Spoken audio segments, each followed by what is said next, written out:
All right, everybody, welcome back to the podcast. Happy to welcome back friend of the show, AEI's Guy Denton. Welcome back to the news. Thanks so much for having me back, Matt. And I still eagerly anticipate the day when we may record our Huey Lewis, Bruce Springsteen hybrid covers album. You keep It letting me is down. it is only a matter of time. But we have bigger fish to fry today. We've got serious stuff. This morning, we found out the Russian opposition leader Alexei Navalny died in prison. This comes on, the heels of my former boss Tucker Carlson being in Russia, talking about how great their supermarkets are, how great their subways are, and Guy, I have a piece in the Daily Beast today talking about how I don't understand how, and John Fetterman. I'll set this up and then we can talk. John Fetterman, Democratic senator from Pennsylvania, he saw how J.D. Vance and Mike Lee and all these kind of Gen X Republicans were opposing aid to Ukraine to fend off Russia's invasion.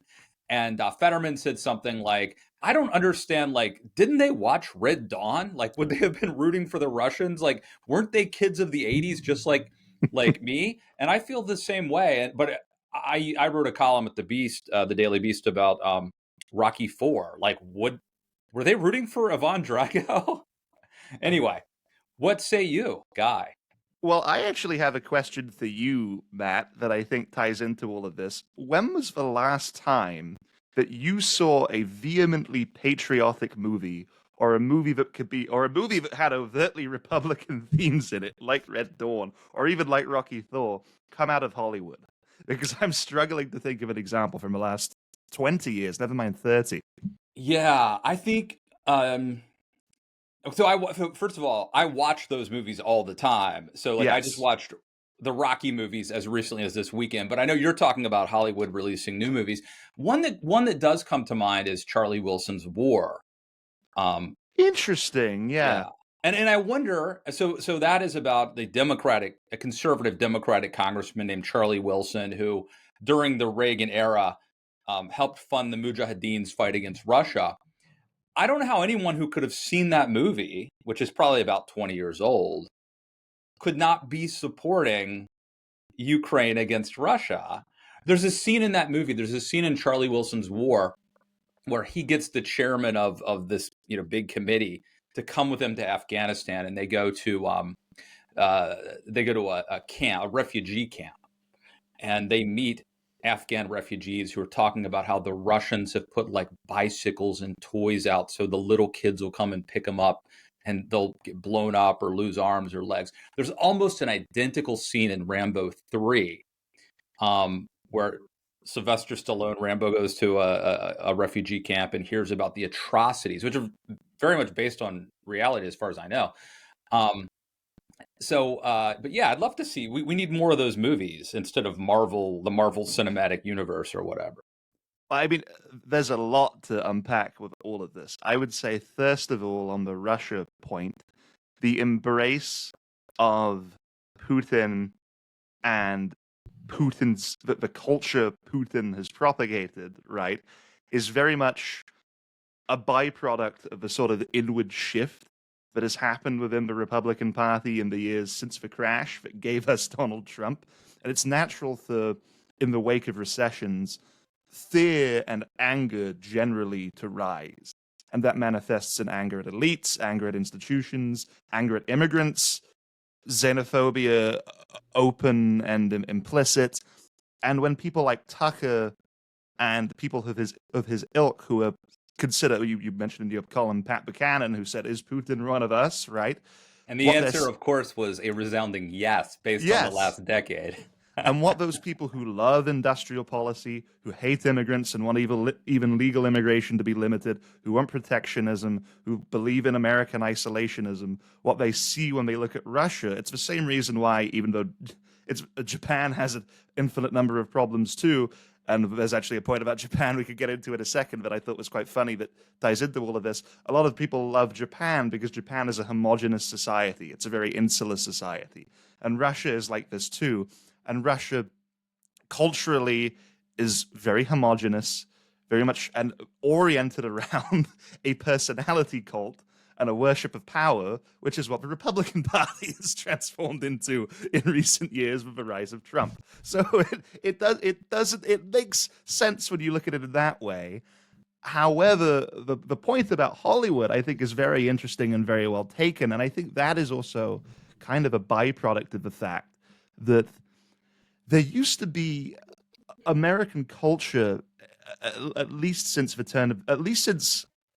the years the I would say again I would point to 2008 because you had the years after 9/11 that would um, not line up with this, but there used to be a lot of density of just generalized kind of patriotism in Yeah. American popular culture. And you talk about Rocky, obviously Yeah. Rocky No, I Four is should a, say though, and I should say, maybe one asterisk here is Top Gun Maverick. Um, that's a good point. Yes. but I don't think it's as explicitly, and I don't know if you remember this. So they made a Red Dawn remake, but Yes. China was supposed to be the enemy, but then because they wanted to sell tickets in China or sell DVDs in China, they changed it to North Korea. Similarly, in Top Gun Maverick, I think he had a patch, a Taiwan patch that for a while they were talking about removing, but they put it back on the leather jacket. So they did. I'm not saying it's the most patriotic movie in ever, but they put it back on, and I applaud them, and it was a huge hit. But Guy, it is true that in the 1980s we had all of these sort of patriotic movies that Stallone and Schwarzenegger and Tom Cruise, and there were all these movies like that. But in the 70s, there had been the opposite, movies that were kind of like Deer Hunter, or movies that were like looking at the gritty underbelly of society, and Taxi Driver, how bad crime is out of control. And so I think that these things do ebb and flow as well, and they're somewhat cyclical. That is certainly true. I I do think that a problem conservatives have with art in general is they don't understand how to affect art in a meaningful way or what good art should look like that can also convey conservative or patriotic values, right? And so I can think of any number of examples of great literature or great film or great television that implicitly are actually pretty conservative. You could say that about The Sopranos. One of my favorite novels is American Psycho, which, if you look at the actual content, would make any regular evangelical regular churchgoer shiver. But a lot of the actual messages and the point of it is very much oriented around what it has to say about, I don't want to get too philosophical, but fulfillment and virtue and that kind of thing is very And much also some great Huey Lewis music as well. I think we exactly, would agree. which we cannot forget, is very much in line with the principles and traditions of America and assumptions of American conservatism. But a problem people run into is that conservative art is not reflective of conservative life. And when you try to make art that's overtly politicized, and you go in to producing a piece of art, wanting it to cohere with a set agenda or rigid kind of set of positions that you want to promulgate that are already in your head, that's boring. Because the story, the Yeah. characters, the way a story should be told, the themes a story should explore, are not always going to cohere of that in a way that's actually entertaining for people to watch. And I think this is a struggle, but it's also true. The point about Top Gun Maverick is very interesting because it shows that a generally patriotic movie or a generally patriotic product could still generate enormous success by simply not engaging with the raucous culture war, the culture wars that have consumed everything else, right? So there's nothing gung ho Republican or overtly woke about Top Gun Maverick. Tom Cruise just happens to be a proud American, right? And that's a rare thing. And we talk about other things. Hulk Hogan, right? Back when wrestling was supreme. Oh, I want to Happened. get to wrestling in a minute. He was the real American. And in He, fact, he fought Mr. Wonderful Paul Orndorff over who got to use that as their walk-on music. But that's for, well, let's put a pin in that for a second.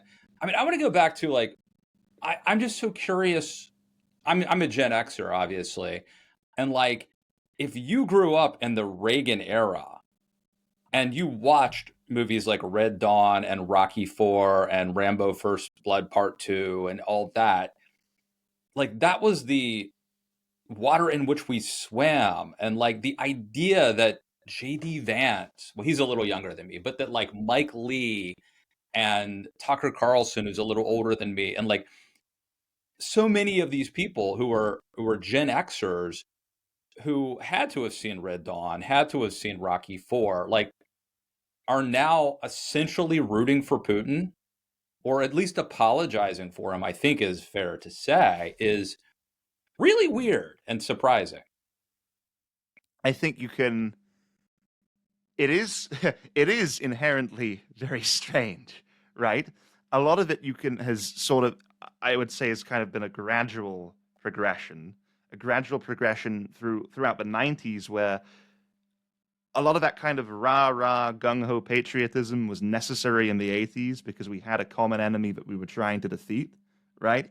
But then once you get into the '90s and you enter into what a lot of people view nostalgically as a golden age, and culminating in the Bush Gore election, where the most exigent issue on display, the most exigent issue for voters to be concerned with is who would I rather have a drink with on Friday night? Who would I rather get some beers with, George Bush or Al Gore? Well, I think George seems like he'd be more of a good time. I guess we'll vote for them. What could possibly go wrong? Things are fantastic. And then you get 9/11. Going on in the undercurrent of that was the rise of Pat Buchanan, the rise of Ross Perot, a general kind of shift away from a general kind of undercurrent of thought that said, no, this is wrong. And there are a lot of problems here that we're ignoring that are going to come back to bite us and that we should be concerned with and that the elites don't want us to be concerned with, right? And that's gradually expanded and been amplified in the years since, and till it reached a boiling point with the success of Trump and the Republican Party substituting an agenda for theatrics and power worship. I mean, another thing that obviously happened is that the Soviet Union collapsed, right? Yes, So yes. Russia today is not the Soviet Union, although let me make a case here, okay? Vladimir Putin is a former KGB agent who said, I'm paraphrasing, but something to the effect of that the collapse of the Soviet Union was the greatest tragedy in the 20th century, or something to that effect. The problem is, so communism was atheistic, which obviously didn't play well with social conservatives. Communism was a command and control economic system, which didn't play well with fiscal conservatives. And communism was also this authoritarian and imperialistic regime, which obviously didn't play well with neoconservatives and people who care about values and decency, and also national security conservatives who, hey, they've got nukes pointed at us. So what has happened is, look, Vladimir Putin, they used to have gulags. Now he poisons his enemies and imprisons them. He puts journalists in jail. So I think he's just as evil. He's just invaded his neighbor, so they're just as imperialistic. They're not as big as they used to be, but they're just as dangerous. Apparently, they're putting nukes in space or something, according to the latest news reports. I mean, who knows? But they're ostensibly Christian. They're, as you were alluding to earlier, they're white. And so I think that a lot of, I assumed we hated them, or we were afraid of them and disdained them for all of those reasons. They were atheistic, and they were communist economically, and they were super dangerous and authoritarian. But it turns out we're okay with a lot of that. We're okay with the invading people part. That's fine. And additionally, I think it's a product of the fracturing of the fusionist consensus in the wake of the downfall of the Soviet Union, enabling major segments of mainstream conservatism to evolve towards statism, right? Because that's essentially what national conservatism, as promulgated by J.D. Vance and Josh Hawley and the people at outlets like the American Conservative, is. And naturally, a lot of the principles and ideals and tenets of it are going to correspond with everything you just said and everything that's on display in a country like Putin's Russia, regardless of whether they match up to reality, which Charlie Cook just had, I don't know if you saw it, just had a very funny piece obliterating Tucker's idea that Moscow can compare to even somewhere like Milwaukee as far as cities and hubs of culture and good cuisine and great entertainment and dynamic growth, never mind somewhere like New York or Chicago or LA. Yeah, I mean, again, I worked for Tucker for 6 years. He's actually a great boss, but this is not great. Right. And Nikki Haley just tweeted against Trump and Putin, criticizing Trump for defending Putin over the years. And then Mike Pence, this is funny, I don't know if you saw this, Mike Pence sent out a tweet where he said something like, "There's no place in the Republican Party for Trump apologists." To which I replied, "Actually, there is, Mike. There's a lot of space. There's a lot of room in the Republican Party for Putin apologists. There's a ton of room. In fact, the president, Donald Trump, the guy you work for, is a Putin apologist, and the most popular entertainer, Tucker. So there is a lot of, and I know what Pence was trying to do, right? He was trying to sort of be, well, first of all, I think this is like, in the olden days, you would say something like that and it would be true. So maybe he's just not caught up to the times. This is an aspirational comment, but Mike Pence does not have the power to sort of write anybody out of the conservative movement or the right or the Republican Party. And he's just wrong. There's barely room for anti-Putin voices in the Republican Party. That's the truth. Yes, and that's a funny point about Pence, actually. Well, it's also a product of, it also stems from the kind of isolationism that's occurred on the right in recent years, where I completely lost the thread of what I was going to say. That's good. I'm glad we can cut around this. Remind me of what your point was again, because I had a point I was going to say. So if you add up Mike Pence and Nikki Haley's votes and then compare them to Donald Trump, I mean, like, Mike Pence is saying that there's no room in the Republican Party for pro-Putin apologists. I'm like, there's a lot of room. In fact, Nikki and Pence are saying the right thing today, but they're like a minuscule portion of the Republican Party. There's no constituency for them. And a lot of the common rhetoric that you hear around this too, from people of the Trumpist persuasion, is, oh, who cares, right? It's Ukraine. No one cares about Ukraine. You couldn't point to Ukraine on a map. What difference does it make? What concern is it for you? Why should we even be involved? And that kind of beyond complacent but quite morally pernicious rhetoric has become, this is another question, has become very much emboldened and very much prevalent on our side of the political spectrum in a way that it certainly wasn't in the 80s and wasn't beyond that, moving through into the war on terror in the early Bush years. And again, I think a lot of it you could interpret as a natural and kind of inevitable backlash to the democratization agenda that we tried to pursue, and the fact that we could never really live up to the ideals Bush laid out in the second inaugural and all of that.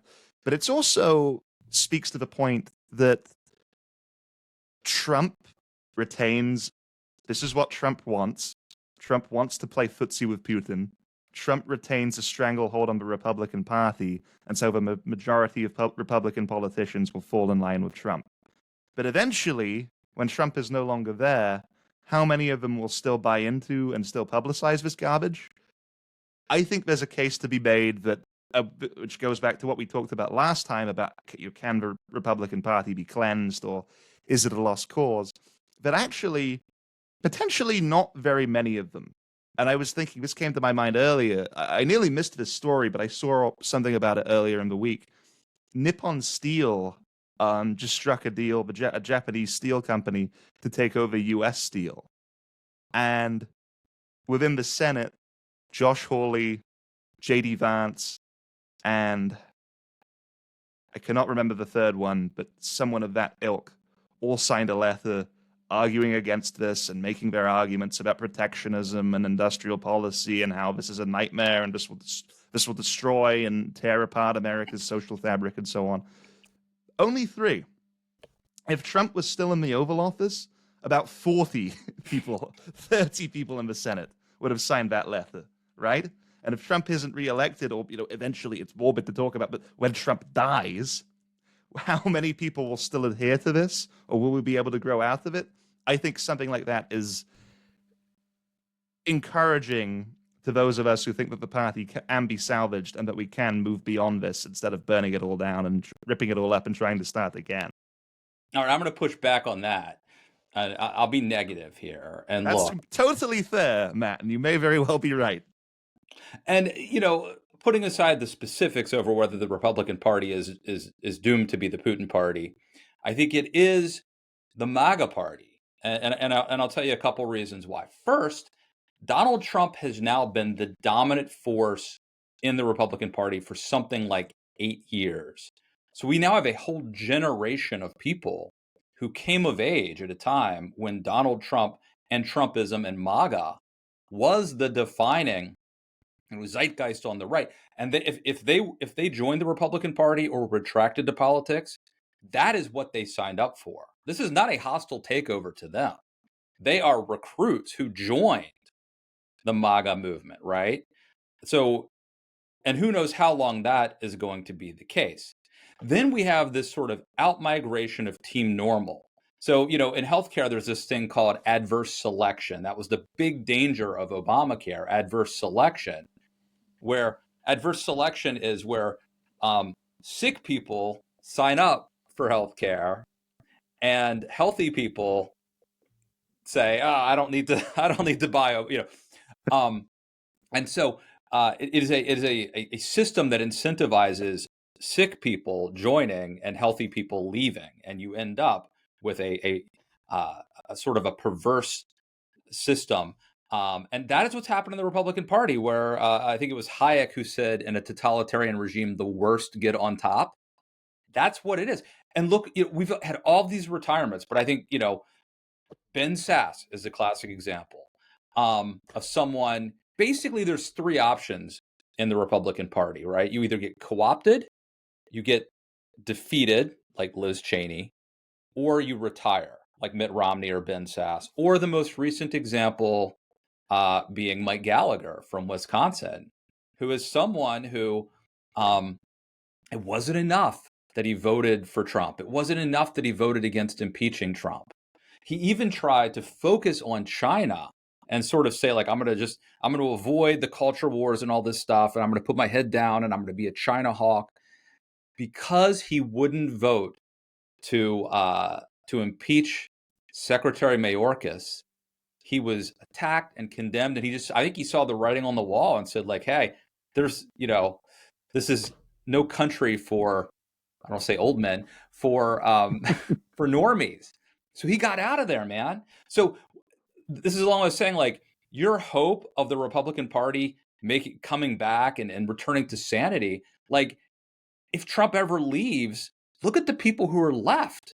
It's going to be a party of, like, Marjorie Taylor Greens. I don't necessarily disagree with any of that, right? And I know that we see eye to eye about all of those people and most of these issues. To push back, I would try and think about the optimistic case a bit more, right? And the point about foot soldiers and the young recruits is very interesting, because it's worth thinking about what actually drew those people in, and what has actually captured kind of the youth zeitgeist of the right in recent years, right? It really began with Turning Point.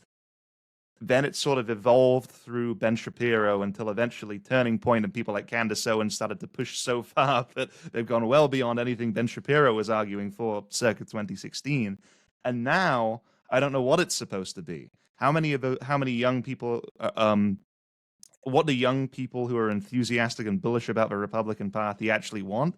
Maybe, broadly speaking, it is what's exemplified by people like Lauren Boebert and Marjorie Taylor Greene. And in that case, we do have a major problem.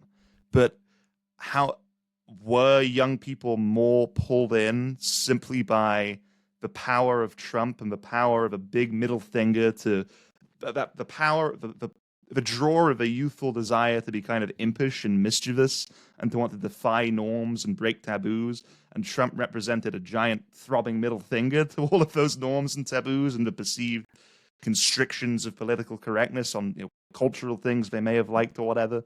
But when we still can't escape the fact that when you look at Trump's policy record from that first presidency, very little of the things Trump did, and very little of the major accomplishments, looking at the approach to economics, the court, even what he did in Israel with moving the embassy to Jerusalem, were especially far removed from the Reagan consensus. Now the question is, right, if Trump is reelected, what does Trump do the second time around? Does the system continue to ultimately constrain his worst impulses? And does he ultimately have to play the game that way again? In which case, policy-wise, the people who, the zombie Reaganites like us, right, can continue to see victories at the price of everything else going on around them? Or does Trump fully embrace the crazy? Does Trump try everything possible to become the authoritarian for far more than just one day, and surround himself with the Greens and the Boberts and the fanatics, right? In that case, then I think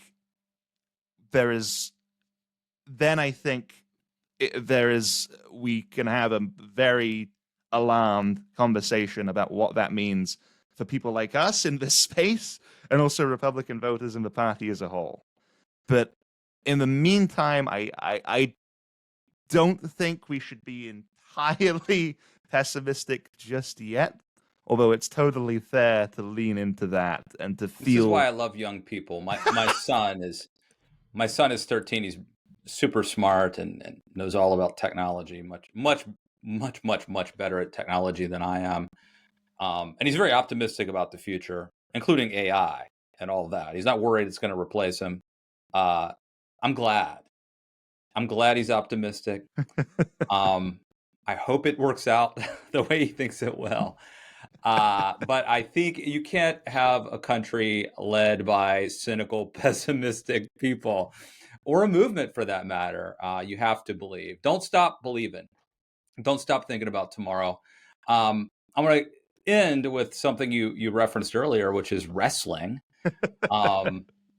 So a few things. One, I think there's a big connection between wrestling and politics. Lee Atwater, the sort of famed Republican operative who managed George H.W. Bush's campaign in 1988 against Michael Dukakis, was a huge wrestling fan. You should read his book Bad Boy if you haven't heard the book about him.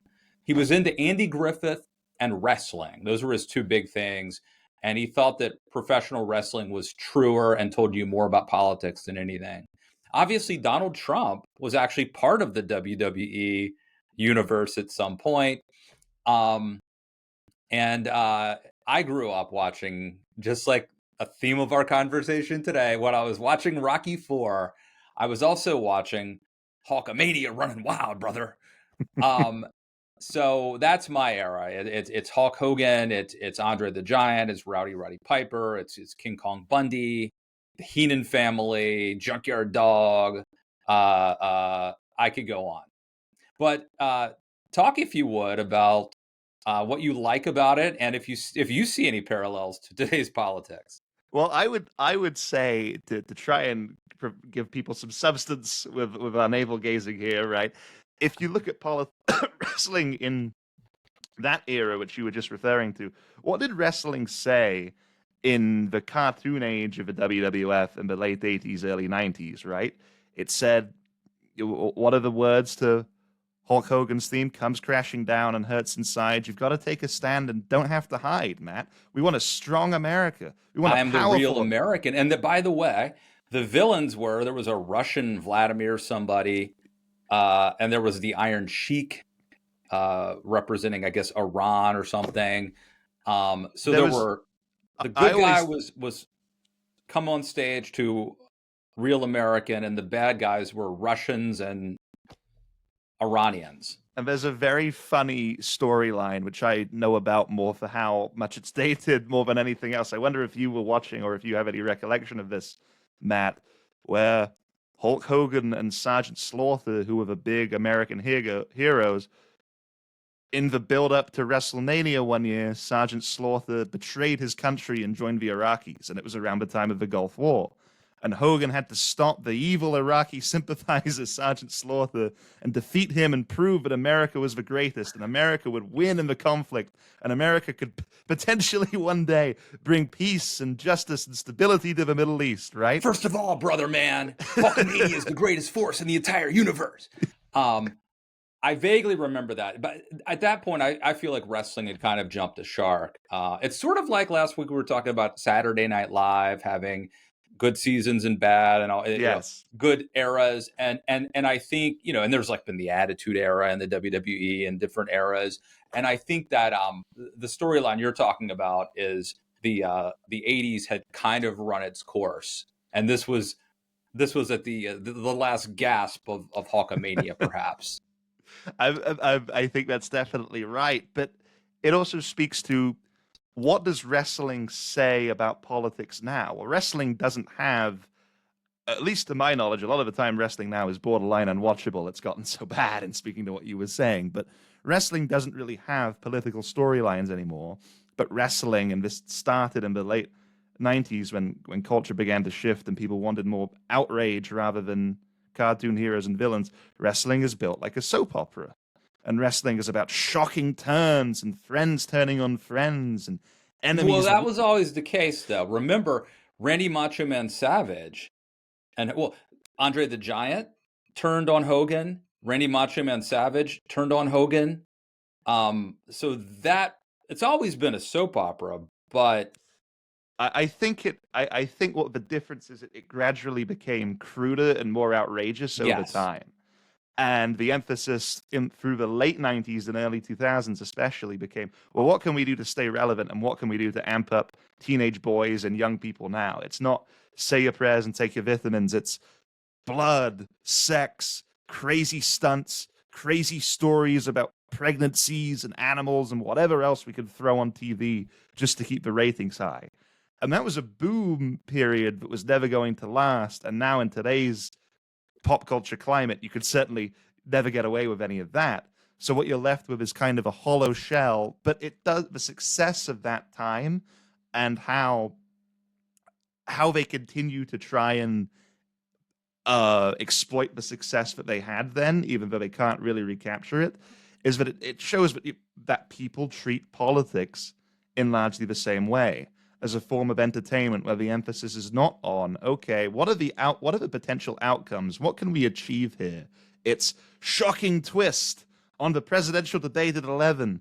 Donald Trump said this and turned on so-and-so and made a heel turn and the crowd went wild and now he's the anti-hero. And the LOL or LOLs crowd is saying like, that's just kayfabe. Yes. Or like, you don't get it, man. This is so, but look, there were consequences. I mean, Owen Hart plummeting to his death because Vince McMahon allegedly wanted to make extra money and probably didn't have the best security or safety precautions. He's out, by the way, at the WWE, apparently. Oh, that's a whole separate conversation. If you look at those allegations. This goes full circle. I had dinner one time with a group of conservative journalists and Linda McMahon. It was an off-the-record dinner. The details are off the record, but she was in the Trump administration. So it's insane. It's a crazy world, and I think your larger point is that as wrestling went from being a patriotic, if cartoonish, thing to becoming a dark and perverse soap opera. And it's no surprise that a lagging, our political world is following the same trajectory. We're maybe just a decade behind it, right? But if that's the case, then in the late 2000s, at the time when Linda McMahon ran for Senate, right, before she was in Trump's cabinet, wrestling tried to recapture the cartoonish, broadly patriotic aesthetic that it had in the 80s, but it couldn't really do it, and it just looked like a subpar Sesame Street that didn't have nearly the same kind of cultural pull. And so now we're back, and so it evolved away from that, and now it's sort of caught in a strange limbo between the the attitude approach that it took in the 90s and the sanitized approach it took before that and tried to take after. Well, It's reached its and decadence, much like and political life as a whole. the theme, my larger theme here has been that it's just so weird and ironic that the side that used to be the Cold Warriors are now the side rooting for Russia. And similarly, it's weird to me that the side, being conservatives, that always warned that politics is downstream from culture, and if we start Yes. having entertainment that's perverse and immoral, it's going to bleed eventually into our downfall politically. That was always a conservative instinct, a conservative warning. And the irony is that it happened and we're the ones doing it. We are the ones who are the most responsible for the cultural, well, not the cultural degradation, but of taking that and using it in our politics to win elections or to own the libs at the very least. And especially if you're a conservative rather than a libertarian, and you believe in the importance of things like taboos and dogmas and institutions, then if politics is downstream from culture, what is upstream from culture, right? Something has to be. So in an ideal world for a conservative, right, especially a social conservative, upstream from culture would be family, community, faith, institutions like that. But now that all of those institutions are hollowed out, and all of those institutions are fractured, and all of the glue and the monoculture that's supposed to hold people together in society has kind of disintegrated, where do we go from there? How do we figure out how to Yeah. influence the culture and politics by extension? The thing is, whenever we lose something culturally, or like whenever something, let's say divorce. I'll use divorce as an example. Divorce becomes normalized and it starts happening. And then someone will say, like 10 minutes later, well, you guys said if divorce becomes normalized, the world's going to fall apart. Well, everything's fine. GDP's, well, these things take time. Yes. And I think that what we've seen is it took, from the time that Americans stopped going to church, stopped being so reverent, stopped joining the VFW or whatever, stopped having dinner together, stopped saying grace. It took a decade or so before that was really reflected in our entertainment. And then it took several decades. And I would say Bill Clinton was a pretty nice pit stop along the way. But it took a while for it to, we were pretty puritanical for a while in our politics in a way that didn't really match our actual way we really lived. But I think those chickens have come home to roost. So, wow, we covered a lot of ground, Guy.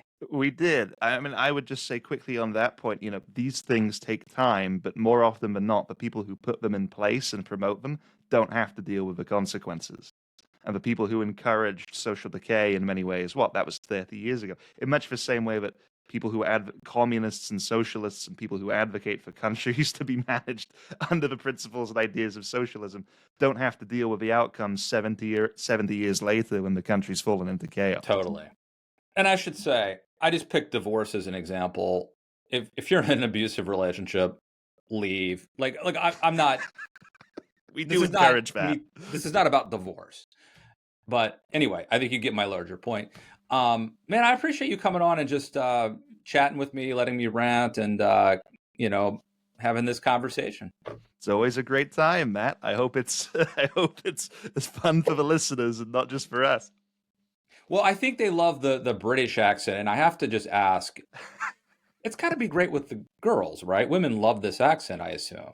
It is a secret weapon. It's a secret weapon in all, in every facet of life in this country, which is a blessing in a way, despite my hatred of and rejection of or my heritage. My only concern, Matt, is that it might be starting to slip or fade, which Do not let that happen. I know. I Do not know. let that happen. I feel like with a British accent, A, chick magnet.